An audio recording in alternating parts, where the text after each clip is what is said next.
Hello friends, ಎಲ್ಲರಿಗೂ ನಮಸ್ಕಾರಗಳು. ಸೈಗಾಶಿವ ನನಗೆ ನಿಮ್ಮೆಲ್ಲರಿಗೂ ಸ್ವಾಗತ.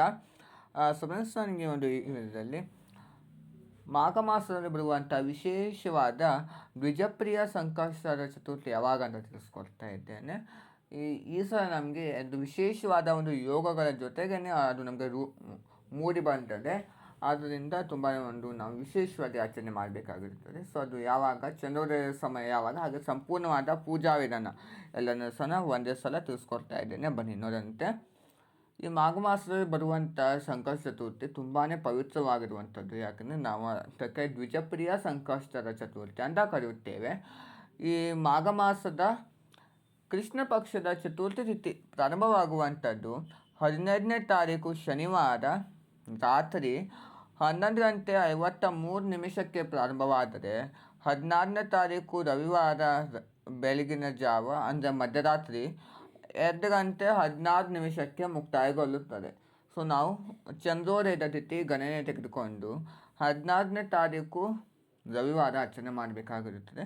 ತುಂಬ ಒಂದು ವಿಶೇಷವಾಗಿ ನಾವು ಭಾನುವಾರ ಆಚರಣೆ ಮಾಡ್ತೀವಿ.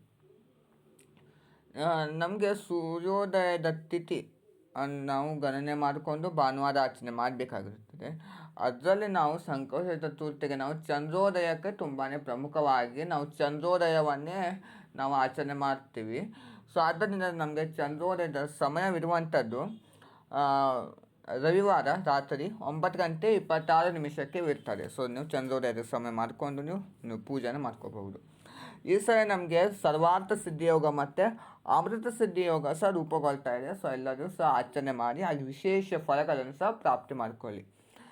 ಯಾವ ರೀತಿ ಪೂಜೆಯನ್ನು ಮಾಡಬೇಕು ಅನ್ನೋದಾದರೆ, ನಾವು ಯಾವ ರೀತಿ ಪೂಜೆ ಮಾಡ್ತೀವೋ ಅದೇ ರೀತಿಯೇ ಮಾಡುವಂಥದ್ದು. ತುಂಬ ಸ್ಪೆಷಲ್ ಆಗಂತ ಏನಿಲ್ಲ. ಬನ್ನಿ ನೋಡಿದಂತೆ, ಒಂದು ಮನೆ ಮೇಲೆ ಗಣೇಶನ ಒಂದು ಮಂಡಲ ರಂಗೋಲಿಯನ್ನು ಹಾಕಿಕೊಂಡಿದ್ದೇನೆ, ಸಂಕಷ್ಟ ಚತುರ್ಥಿಯ ರಂಗೋಲಿ. ಅದ್ರ ಮೇಲೆ ಶಿವನ ಫೋಟೋವನ್ನು ಇಟ್ಟಿದ್ದೇನೆ, ಹೂಗಳಿಂದ ಅಲಂಕಾರ ಮಾಡಿದ್ದೇನೆ. ಹಾಗೆ ಅದು ದೀಪವನ್ನು ಸಹ ಹಚ್ಚಿಟ್ಟಿದ್ದೇನೆ. ಮತ್ತು ಒಂದು ತಾಮ್ರದ ಪ್ಲೇಟ್ ಮೇಲೆ ನಾನು ಒಂದು ಗಣೇಶನ ಮಂಡಲ ರಂಗೋಲಿಯನ್ನು ಬರೆದಿದ್ದೇನೆ. ಅಕ್ಕಿ ಹಿಟ್ಟಿನಿಂದ ಸಹ ಬರೀಬಹುದು, ಇಲ್ಲವಾದರೆ ಅರಿಶಿಣದಿಂದ ಸಹ ನೀವು ಬರೀಬಹುದು. ಒಂದು ಗಣೇಶನ ಒಂದು ಮಂಡಲವನ್ನು ಬರೆದು ಅದ್ರ ಮೇಲೆ ಒಂದು ಕಳಸವನ್ನು ಇಟ್ಟಿದ್ದೇನೆ, ಪುಟ್ಟದಾಗಿರುವಂಥ ಕಳಸವನ್ನು ಇಟ್ಟು ಅರಿಶಿಣ, ಕುಂಕುಮ ಹಾಗೆ ಒಂದು ಗರಿಕೆಯನ್ನು ಹಾಕಿ ಹಾಗೆ ಹೂವು ಮತ್ತು ಅಕ್ಷತೆ ಅಷ್ಟನ್ನು ಸಂಕಲನ ಮಾಡಿಕೊಂಡು ಅದರೊಳಗೆ ಹಾಕಿ ನೀವು ಡೈರೆಕ್ಟಾಗಿ ಒಂದು ಪ್ಲೇಟನ್ನು ಇಟ್ಟಿದ್ದೇನೆ. ಒಂದು ಹಿತ್ತಾಳೆ ಪ್ಲೇಟನ್ನು ಇಟ್ಟು ಅದ್ರ ಮೇಲೆ 2 ವೀಳ್ಯದೆಲೆ ಎತ್ತಿದ್ದೇನೆ. ಸ್ವಸ್ತಿಕ್ ಚಿಹ್ನೆಯನ್ನು ಬರೆದು ಅಕ್ಷತೆಯನ್ನು ಹಾಕಿ ಗಣೇಶನನ್ನು ಪ್ರತಿಷ್ಠಾಪನೆ ಮಾಡಿಕೊಂಡಿದ್ದೇನೆ. ಕಳಸಕ್ಕೆ ಸಹ ಸ್ವಸ್ತಿಕ್ ಚಿಹ್ನೆಯನ್ನು ಬರೆದಿದ್ದೇನೆ. ನಿಮಗೆ ಕಾಣಿಸ್ತಿರಬಹುದು. ಗಣೇಶನಿಗೆ ಅದರಲ್ಲಿ ಗೆಜ್ಜೆ ವಸ್ತ್ರ, ಅಂಗನೂಲು, ನಾನು ಅದನ್ನು ಜನಿವಾರ ಆಗಿ ಸಿದ್ಧ ಮಾಡಿಕೊಂಡು ಎಡಗಡೆಯಿಂದ ಬಲಗಡೆಗೆ ಬರುವ ಹಾಗೆ ಅದನ್ನು ಹಾಕಿದ್ದೇನೆ. ಹಾಗೆ ಸೇವಂತಿಗೆ ಹೂಗಳಿಂದ ಅಲಂಕಾರ ಮಾಡಿದ್ದೇನೆ. ಈ ಗಣೇಶನಿಗೆ ಪ್ರಿಯವಾಗಿರುವಂಥದ್ದು ಕೆಂಪು ಹಾಗೆ ಎಕ್ಕದ ಹೂ, ಅದನ್ನು ಸಹ ಇಟ್ಟು ನೀವು ಪೂಜೆ ಮಾಡ್ಕೋಬಹುದು. ಮತ್ತು ಗರಿಕೆಯನ್ನು ನೀವು ಮಿಸ್ ಮಾಡಲೇಬಾರ್ದು.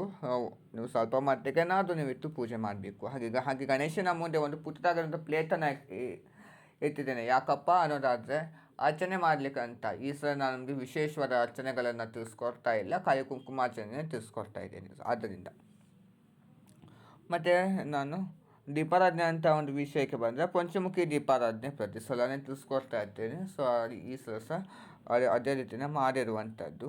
ಹಾಗೆ ಪ್ರಸಾದಕ್ಕೆ ಅಂತ ಹಾಲನ್ನು ಇಟ್ಟಿದ್ದೇನೆ, ಹಾಲಿಗೆ ಸ್ವಲ್ಪ ಸಕ್ಕರೆಯನ್ನು ಹಾಕ್ಕೊಂಡಿಟ್ಟಿದ್ದೇನೆ. ಹಾಗೆ ತಾಂಬೂಲ, ಎಲ್ಲರಿಗೆ ದಕ್ಷಿಣೆ, ಬಾಳೆಹಣ್ಣು ಮತ್ತು ಹಣ್ಣುಗಳು ಅಷ್ಟನ್ನೇ ಇಟ್ಟಿದ್ದೇನೆ. ಹಾಗೆ ಒಂದು ಕಾಮಾಕ್ಷಿ ದೀಪವನ್ನು ಸಹ ಹಚ್ಚಿಟ್ಟಿದ್ದೇನೆ. ಹಾಗೆ 2 ದೀಪವನ್ನು ಸಹ ಹಚ್ಚಿಟ್ಟಿದ್ದೇನೆ. ಮತ್ತು ಬೆಳಿಗ್ಗೆ ನೀವು ಕಾಯನ್ನು ಸಂಕಲನ ಮಾಡ್ಕೊಂಡಿರ್ತೀರಿ.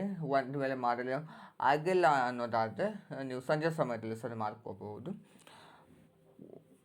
ಉದಿನ ಕಡ್ಡಿಯನ್ನು ಬೆಳಗ್ಗೆ ವಿಶೇಷ ರೀತಿಯ ಒಂದು ದೀಪಾರಾಧನೆಗಳನ್ನು ಸಹ ಮಾಡಿಕೊಂಡು ಧೂಪವನ್ನು ಹಚ್ಚಿಟ್ಟು ನೀವು ಗಣೇಶನ ಮೊದಲು ಅಷ್ಟೋತ್ಸವನ ಹೇಳ್ಕೋಬೇಕು.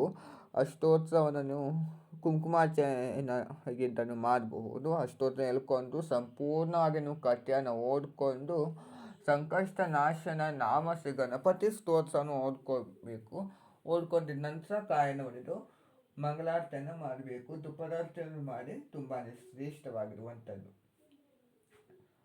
ಪೂಜೆಯಲ್ಲಿ ಆಗಿದ ನಂತರ ನೀವು ಅಕ್ಷತೆಯನ್ನು ಹಾಕಿ ಪೂಜೆಯನ್ನು ಸಮಾಪ್ತಿ ಮಾಡಿಕೊಳ್ಳಿ. ಹಾಗೆ ಈಗಾಗಲೇ ತಿಳಿಸ್ಕೊಟ್ಟಿದ್ದೇನೆ, ರಾತ್ರಿ 9:26 ನಮಗೆ ಚಂದ್ರೋದಯ ಇರ್ತದೆ. ಆ ಸಮಯದಲ್ಲಿ ನೀವು ಚಂದ್ರನಿಗೆ ಆರ್ಘ್ಯವನ್ನು ಬಿಟ್ಟು ನೀವು ಉಪವಾಸವನ್ನು ಬಿಡಬಹುದು. ಅನ್ನ ಮಾತ್ರಕ್ಕೆ ನೀವು ಊಟವನ್ನು ಮಾತ್ರ ಮಾಡಲು ಬರುವುದಿಲ್ಲ, ಹಾಲು ಒಂದು ಅವಲಕ್ಕಿ ಉಪ್ಪಿಟ್ಟು ಈ ಥರ ನೀವು ಸೇವಿಸ್ಕೋಬಹುದು. ತುಂಬ ವಿಶೇಷವಾಗಿ ಎಲ್ಲರೂ ಸಹ ಆಚರಣೆ ಮಾಡಿ, ಯಾಕೆಂದರೆ ವಿಶೇಷ ಯೋಗದಲ್ಲಿ ನಮಗೆ ಇದು ರೂಪುಗೊಳ್ತಾ ಇದೆ.